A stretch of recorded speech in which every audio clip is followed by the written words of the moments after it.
the president and his announcement on guns and restrictions and changes. We have learned that he and Vice President Kamala Harris have both tested negative for COVID today, as dozens of high-profile politicians, as you know, close to them, have tested positive. They all got the virus after attending that elite gala in Washington, and it was last week, actually, at that gridiron dinner. ABC News, apparently we have been told more than 70 cases could be linked to that event. That's what we're told, including several people within President Biden's inner circle. And this actually comes as case rates continue to tick up across the nation as well. Chief White House correspondent Cecilia Vega at the White House with all the latest on this for us now. Hi, Cecilia.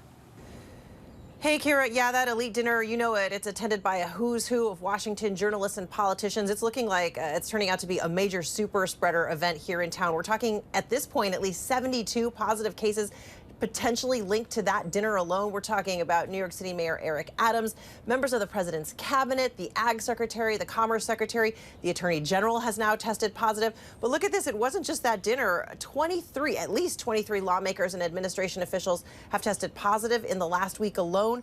The good news so far, it seems most, if not all, are experiencing very mild symptoms, having been vaccinated and boosted. Some, though, have had close proximity with the president. You can see there, including Speaker Nancy Pelosi. Now, the White House says that they are taking all the precautions they can to keep President Biden safe, including regular testing. But they're now, Kira, acknowledging here, officials from the podium in this briefing room, that President Biden could end up in this spread testing positive.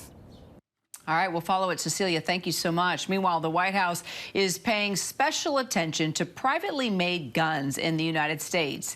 The president is set to announce new federal regulations on the so-called ghost guns that we've been talking about as a wave of gun violence continues to just wash over this country. Biden is also expected to announce his nominee to head the Bureau of Alcohol, Tobacco, Firearms, and Explosives, the ATF. That's going to happen in just a few moments.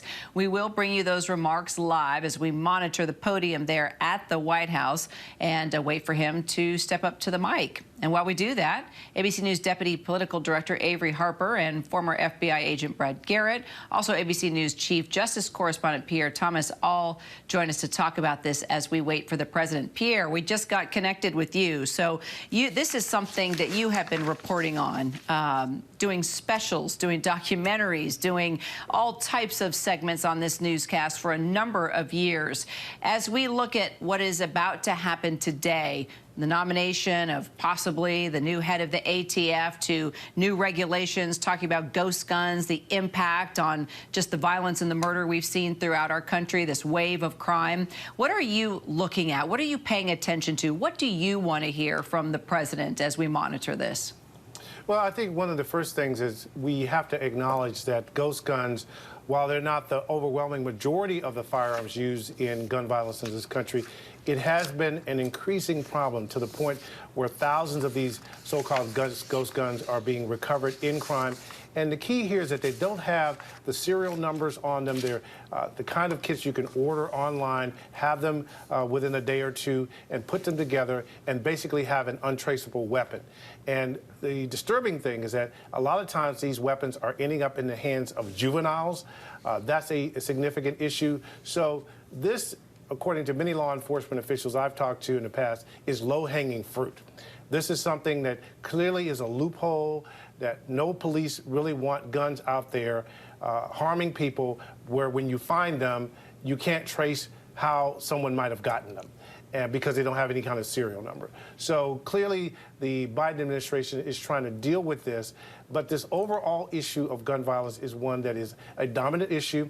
It had started right at the same time that the pandemic was breaking out, and law enforcement is beside themselves trying to come up with solutions to deal with it. Pierre, just put into perspective, Aaron Katersky touched on this a little bit the last time we talked within the past half hour, of how easy it is to get a ghost gun, to make a ghost gun, to go on the internet, and basically the next thing you know, you pay a little money, you are able to get some type of design for parts, and you've got a weapon. I mean, it's really quite remarkable when you think about how easy it is to put your hands on these. Absolutely. Basically, these parts come in the form of kits. You have to have some knowledge of how to put them together. But the law enforcement officials we've talked to say it's not all that difficult. And again, the fact that young people, teenagers, are getting these weapons, putting them together, and sometimes using them in violent crime is stunning, quite frankly. And it's just another layer of gun violence that the country did not need. Hi, everyone. George Stephanopoulos here. Thanks for checking out the ABC News YouTube channel. If you'd like to get more videos, show highlights, and watch live event coverage, click on the right over here to subscribe to our channel. And don't forget to download the ABC News app for breaking news alerts. Thanks for watching.